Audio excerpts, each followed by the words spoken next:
Okay, let's do some more numericals on work power and energy. तो पहले जो मैं न्यूमेरिकल आपको करा रहा हूँ वो इस फार्मूले पे बेस है. This is called relation between kinetic energy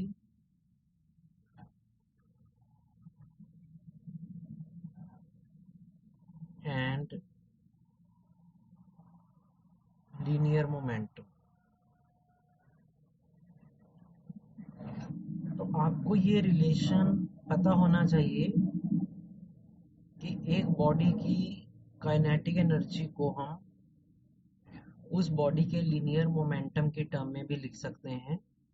kinetic energy is P square by 2m.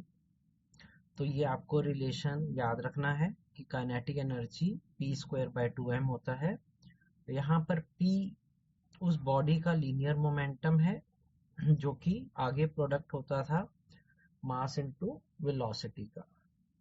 तो इस रिलेशन पे कुछ न्यूमेरिकल करते हैं. तो पहला न्यूमेरिकल है two bodies A and be having masses in the ratio 1:3. तो दो बॉडीज के मासेस का रेशियो दिया हुआ है 1:3, possesses the same kinetic energy. और ये भी गिवन है कि दोनों की काइनेटिक एनर्जी की वैल्यू सेम है. Means kinetic energy of A is equal to kinetic energy of B. वहां से हमें फाइंड करना है the ratio of linear momentum of body B to body A. तो देखते हैं इस क्वेश्चन को कैसे करेंगे. अब हम क्या करते हैं, काइनेटिक एनर्जी के रिलेशन को उसके लीनियर मोमेंटम के रेशो से रिप्लेस कर देते हैं. अभी मैंने बताया है कि काइनेटिक एनर्जी एक बॉडी की पी स्क्वायर बाय 2m होती है. तो काइनेटिक एनर्जी ऑफ बॉडी ए को हम लिख सकते हैं P A square by 2m में. और ऐसे ही काइनेटिक एनर्जी ऑफ बी हो जाएगी P B square bye 2m भी. यहाँ 2 से 2 कैंसिल हो जाएगा. हम क्रॉस मल्टीप्लाई करके P B by P A को फाइंड कर लेंगे. तो अगर मैं पी और मास की टर्म्स को क्रॉस मल्टीप्लाई करूं तो सेम रिलेशन को लिखा जा सकता है P B square by P A square is equal to M B by M A. और P B by P A बराबर आ जाएगा under the root M B by M A. अब हमें क्योंकि M A by M B 1:3 दिया हुआ है तो इसका मतलब P B by P A 3:1 हो जाएगा. तो हम M B by M A के जगह पे 3:1 रिप्लेस कर देंगे. ये गिवन है हमें. तो P B by P A का आंसर √3:1 आ जाएगा. तो ये हमारा फाइनल आंसर होगा कि जो लीनियर मोमेंटम का रेशियो होगा बॉडी बी टू बॉडी ए का वो कितना हो जाएगा √3:1. तो इस क्वेश्चन को देख लेना. सो नेक्स्ट क्वेश्चन है kinetic energy of a particle is increased by 300%. Find the percentage increase in momentum. तो वो कह रहा है कि एक पार्टिकल की काइनेटिक एनर्जी 300% से हमने इंक्रीज कर दी. बताओ परसेंटेज इंक्रीज इन मोमेंटम कितना होगा. राइट. तो न्यू काइनेटिक एनर्जी, हम पहले न्यू काइनेटिक एनर्जी निकाल लेंगे. अब क्योंकि हम 300% इंक्रीज कर रहे हैं तो आप 100 प्लस जितने परसेंट इंक्रीज कर रहे हैं divide by 100 into original kinetic energy. इससे न्यू काइनेटिक एनर्जी आ जाएगी. तो न्यू काइनेटिक एनर्जी के ई डैश बराबर होगी 100 plus 300 divided by 100 into original kinetic energy.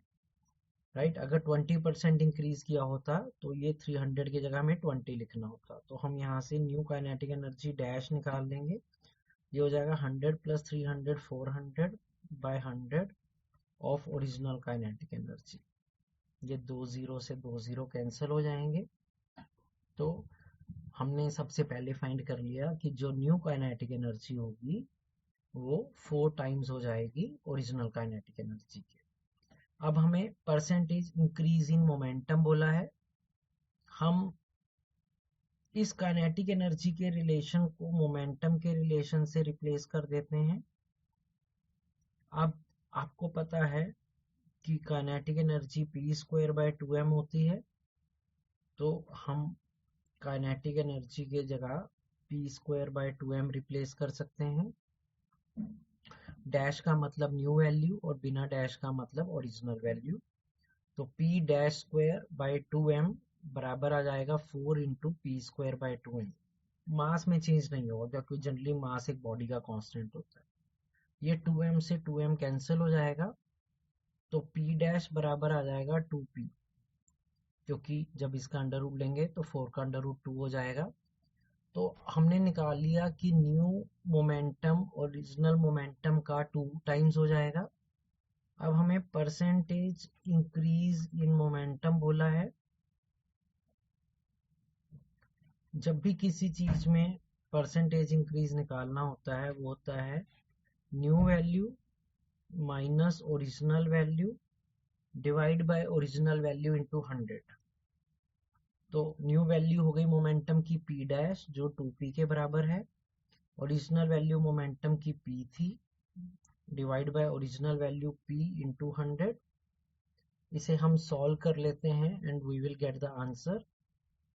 2p minus p p हो जाएगा, नीचे भी p इंटू 100, p से p कैंसिल हो जाएगा। तो ये हमारा आंसर हो जाएगा कि जो परसेंटेज इंक्रीज इन मोमेंटम होगा वो कितना होगा 100%। तो ये हमारा आंसर है कि उसमें 100% इंक्रीज हो जाएगा। इस न्यूमेरिकल को अच्छे से देख लेना, एग्जाम में आता है, राइट। तो हर स्टेप को अच्छे से समझ लेना।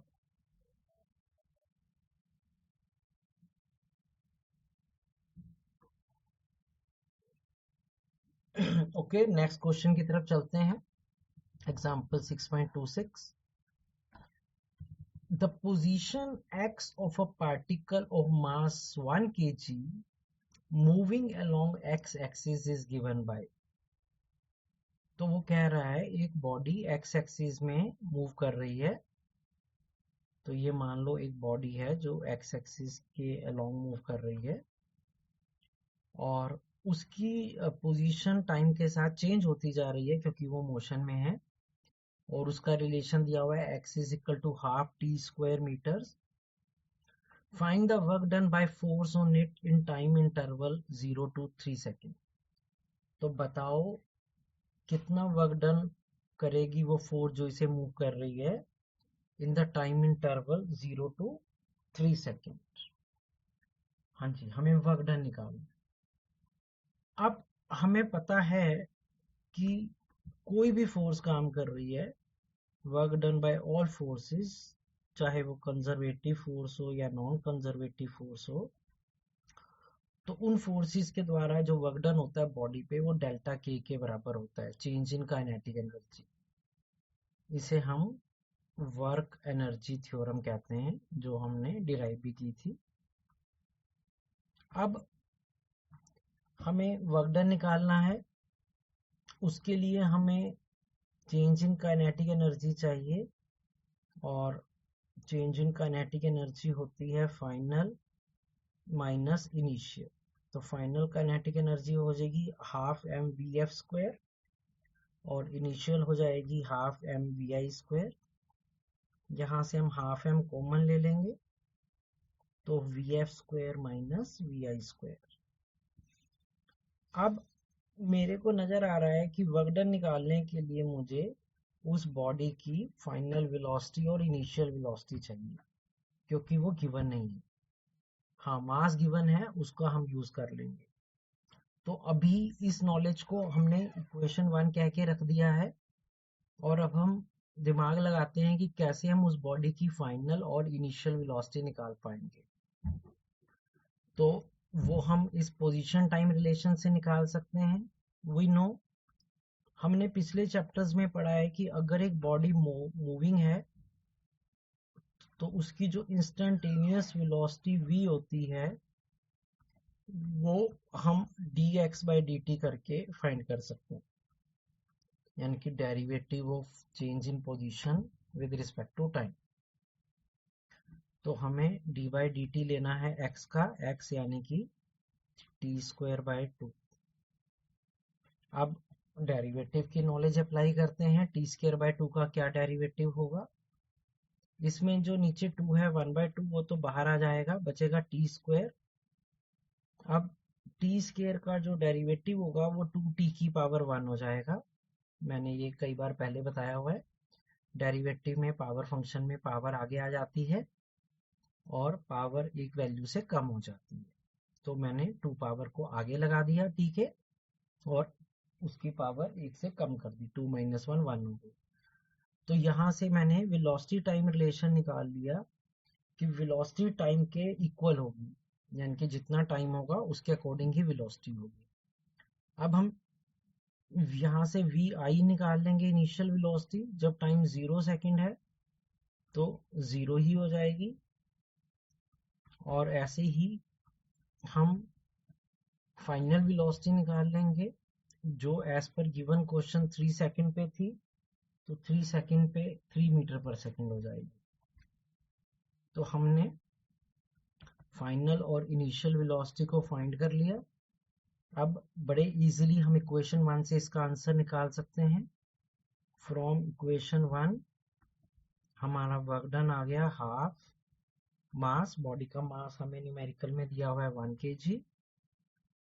फाइनल वेलोसिटी हमारी निकली है 3 का स्क्वायर, इनिशियल वेलोसिटी है 0 तो 0 का स्क्वायर। इसको हम सॉल्व कर लेंगे and we will get the answer. 3 का स्क्वायर 9 होता है, 9/2 जूल। तो ये हमारा आंसर आ गया कि जब ये ब्लॉक आगे मूव करेगा तो कितना वर्क डन करेगा, जिस एजेंसी के कारण ये आगे मूव हो रहा है, 4.5 जूल। तो इस क्वेश्चन को भी अच्छे से देख लेना क्योंकि इसमें कैलकुलस मेथड यूज हुआ है। नेक्स्ट हम ले रहे हैं एग्जाम्पल 6.27। इसमें क्या लिख रहा है? A bullet weighing 10 gram is fired with the velocity 800 meter per second. After passing through a mud wall 1 meter thick, its velocity decreases to 100 meter per second.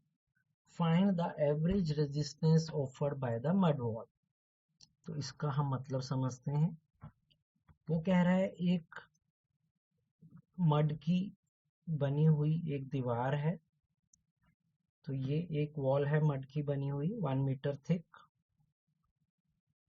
और इस मड की वॉल में हम एक एंड से एक बुलेट को fire कर देते हैं जिसका मास हमें गिवन है 10 ग्राम, और हम उसे फायर कर रहे हैं विद 800 मीटर पर सेकेंड की स्पीड से। अब वो कह रहा है कि ये बुलेट इस मड में ऐसे होल बनाता हुआ दूसरे एंड से बाहर आ जाता है, तो ये मड को पेनिट्रेट करके दूसरे एंड से बाहर आ जाएगा। तो और दूसरे एंड पे बाहर आने पर उसकी वेलोसिटी डिक्रीज हो जाएगी फ्रॉम 800 टू 100 मीटर पर second. Find the average resistance offered by the mud wall. तो बताओ उस मड की वॉल ने कितना एवरेज रेजिस्टेंस यानी कि फोर्स लगाया बुलेट को स्लो डाउन करने के लिए। हाँ जी, अच्छा क्वेश्चन है। अब हमें पता है वर्क काइनेटिक एनर्जी थ्योरम फिर से लगा लेंगे। Work done by all forces, जितनी भी फोर्सेस किसी बॉडी पे लग रही होती हैं वो हमेशा बराबर होती हैं डेल्टा के change in kinetic energy of the body. अब यहाँ पे जो फोर्स लग रही है वो सिर्फ मड वॉल उसको अपोज कर रहा है, तो work done by mud wall, तो work done by mud wall force, क्योंकि मड की वॉल उस बुलेट को स्लो डाउन करेगी, वो बराबर होगी चेंज इन काइनेटिक एनर्जी। और चेंज इन काइनेटिक एनर्जी हमेशा बराबर होता है final minus initial, half M V F square minus half M V I square. अब वर्क डन का formula force offered by mud wall into the displacement भी होता है। तो हम यहाँ पे force by mud wall into displacement को लिख लेंगे हाफ एम, कॉमन आ जाएगा V F square minus V I square. अब हमें force offered by mud wall वो तो निकालना है। अब बुलेट की डिस्प्लेसमेंट जब वो पेनिट्रेट करेगा मड वॉल में से वो 1 मीटर हो जाएगी। हाफ बुलेट का मास 10 ग्राम है, हम उसके केजी बना लेते हैं 10/1000 केजी। फाइनल वेलोसिटी जब वो इस एंड से बाहर आ रहा है वो 100 मीटर पर सेकंड गिवन है, और इनिशियल वेलोसिटी जब वो मड के पहले एंड से पेनिट्रेट करना स्टार्ट हुआ था तो वो 800 गिवन है। Final velocity is 800 and initial is 800। अब हम इसे सॉल्व कर लेते हैं। तो force offered by mud wall will be 1/200। ये मैथ्स की एक आइडेंटिटी बन रही है ए स्क्वायर माइनस बी स्क्वायर, जो बराबर होता है ए माइनस बी ए प्लस बी। तो हम ए माइनस बी ए प्लस बी आइडेंटिटी से इसे जल्दी कर सकते हैं। 1/200, 100 माइनस 800 इज माइनस 800, और 100 प्लस 800 इज 900। इसे हम सॉल्व कर लेते हैं। 2 0 से 2 0 कैंसिल हो जाएगी, 2 350 के टेबल पे कट जाएगा। तो 350 इंटू 9 माइनस 3.50 न्यूटन। तो उस बुलेट को ऊपर जो मड वॉल फोर्स लगा रही है, रेजिस्टिव फोर्स मतलब रोकने के लिए, वो कितने वैल्यू की लगा रही है, माइनस मतलब वो उसे अपोज कर रहा है, माइनस 3150 न्यूटन। तो ये इसका आंसर हो जाएगा। इस क्वेश्चन को भी अच्छे से देख लेना। ओके, तो नेक्स्ट क्वेश्चन की तरफ मूव करते हैं। एग्जाम्पल 6.28, इसमें क्या कह रहा है, an object of mass 5 kg falls from rest through a vertical distance of 20 meter and attains a velocity of 10 meter per second। तो वो कह रहा है एक ऑब्जेक्ट है जिसका मास 5 kg है, और उसे ऐसे हम रेस्ट से ड्रॉप कर रहे हैं, और वो 20 मीटर नीचे ड्रॉप हो जाता है, और उस 20 मीटर ड्रॉप होने पर उसकी जो वेलोसिटी हो जाती है उस पॉइंट पर वो 10 मीटर पर सेकंड हो जाती है। तो पूछ रहा है how much work is done by the resistance of air on the object. तो हमें निकालना है कि इस पे कितना वर्क डन करेगा resistance of air on the object. अब सबसे पहले में सोचना पड़ेगा कि इस ऑब्जेक्ट पे कौन कौन सी फोर्सेस लग रही होंगी। तो इस ऑब्जेक्ट पे 2 फोर्सेस लग रही होंगी, एक वेट mg डाउनवर्ड ग्रेविटी के कारण, और एक फोर्स लग रही होगी ऊपर की तरफ जिसे कहते हैं रेजिस्टिव फोर्स ऑफ एयर, क्योंकि जो एयर है वो किसी भी बॉडी पे एक रेजिस्टिव फोर्स लगाती है उसे नीचे गिरने के against, just like liquid friction. तो ये 2 फोर्स लग रही होंगी, राइट, और उससे वो बॉडी नीचे गिर रही है। अब फिर इस न्यूमेरिकल में पहले हम वर्क एनर्जी थ्योरम लगा देते हैं। We know work done by all forces, जितनी भी फोर्सेस लग रही हैं उन सब का वर्क डन हमेशा बराबर होता है डेल्टा के, change in kinetic energy of the body. यही है वर्क एनर्जी थ्योरम।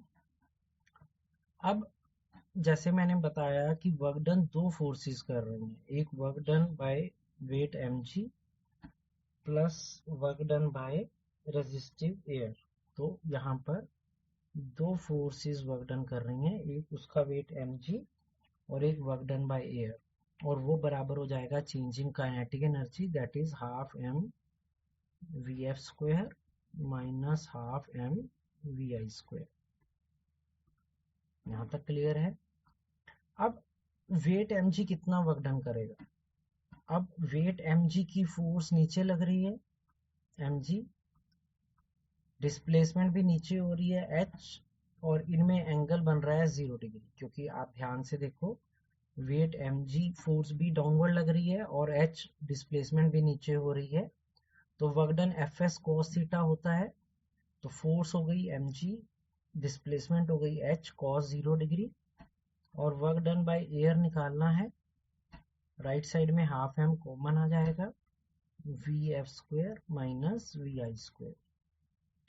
अब जो वैल्यू पता है वो पुट कर देते हैं। अब मास ऑफ बॉल हमें दिया हुआ है कितना 5 kg, तो m हो जाएगा 5, ग्रेविटी गिवन है 10, हाइट जिस हाइट से गिरना है वो 20 मीटर, cos 0 डिग्री 1 होता है, work done by air force निकालना है हाफ, फिर मास गिवन है 5, फाइनल वेलोसिटी हो गई 10 और इनिशियल 0 थी क्योंकि उसे जस्ट ड्रॉप कर रहे हैं।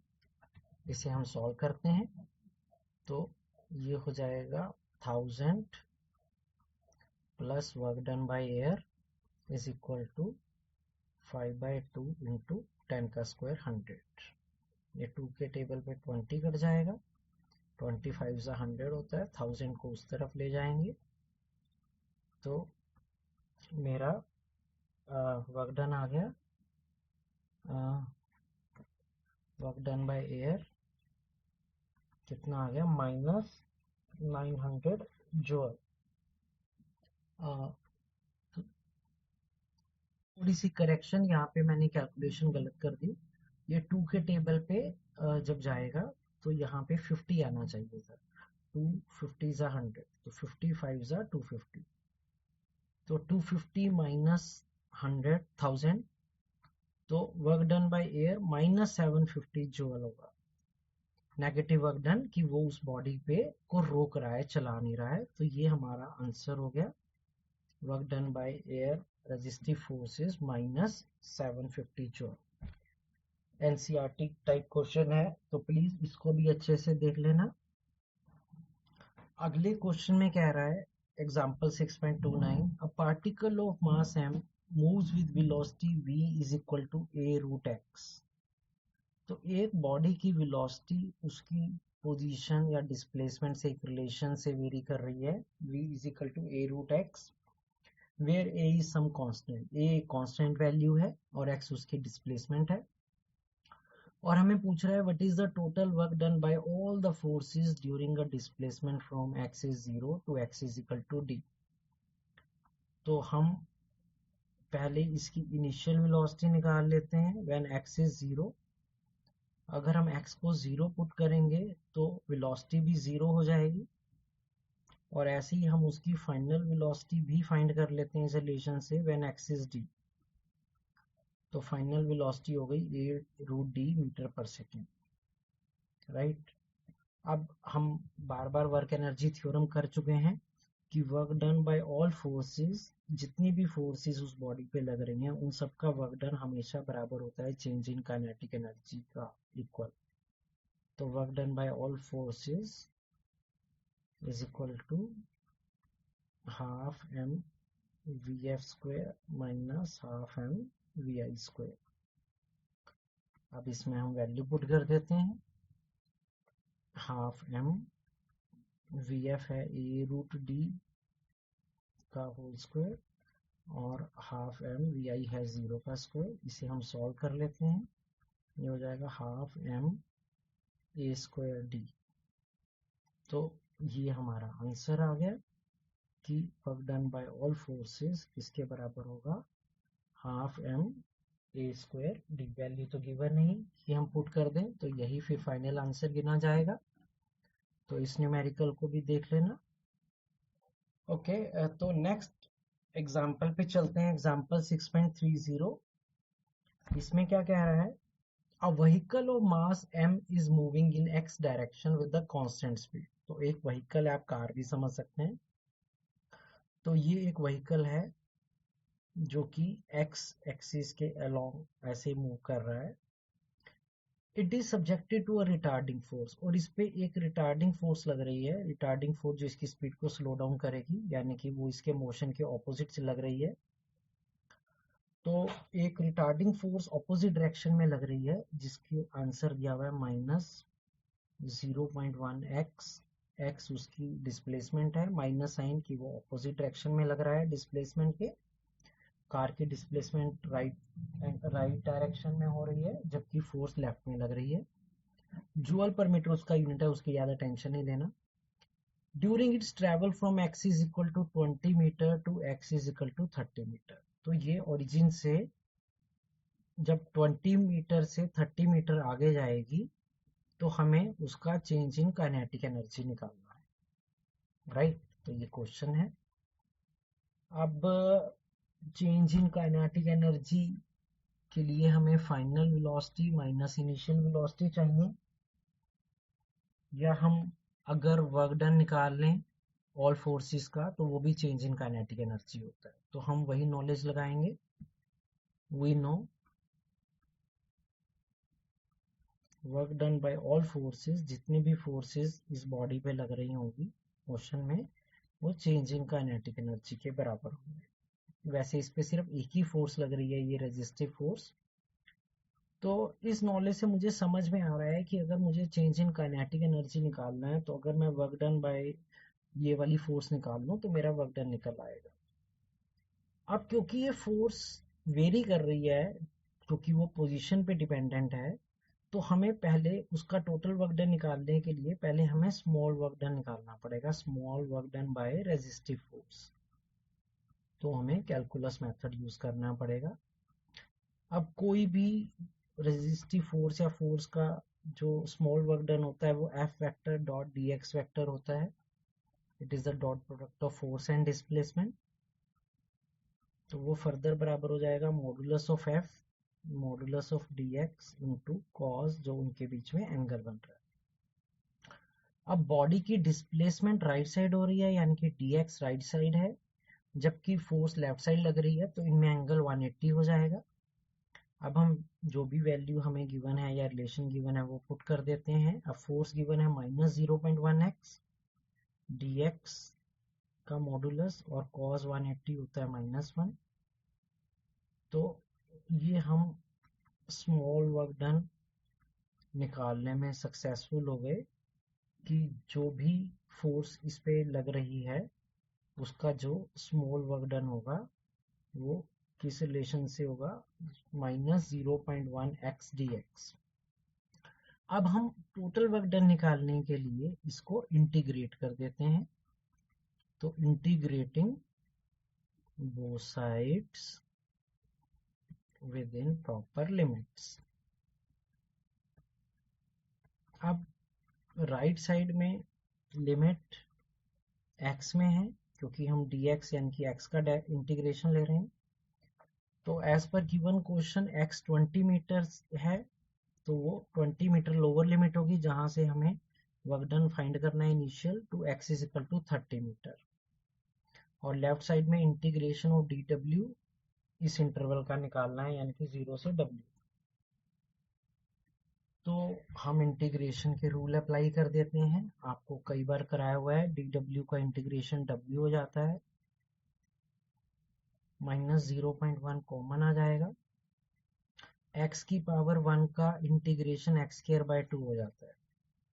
तो ध्यान से, बहुत सारे स्टूडेंट डेरिवेटिव और इंटीग्रेशन मिक्स कर देते हैं, तो मिक्स नहीं करना, ध्यान से देखना है कि इंटीग्रेशन लेना है कि डिफरेंशिएशन। तो x की पावर 1 का इंटीग्रेशन होगा x²/2, पावर 1 से बढ़ जाती है और उसी न्यू पावर से डिवाइड हो जाती है। हम इसे सॉल्व करते हैं, तो w - 0 बराबर आ गया -0.1/2।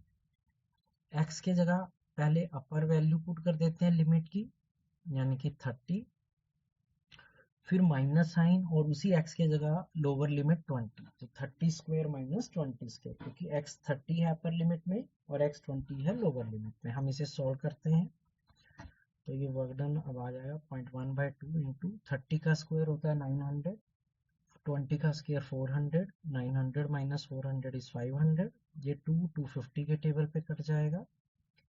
तो हम वर्क डन निकालने में सक्सेसफुल हो गए कि जो भी रेजिस्टिव फोर्स इस पे वर्क डन कर रही है वो -25 जूल का कर रही है, अगर हम इन्हें मल्टीप्लाई कर लें।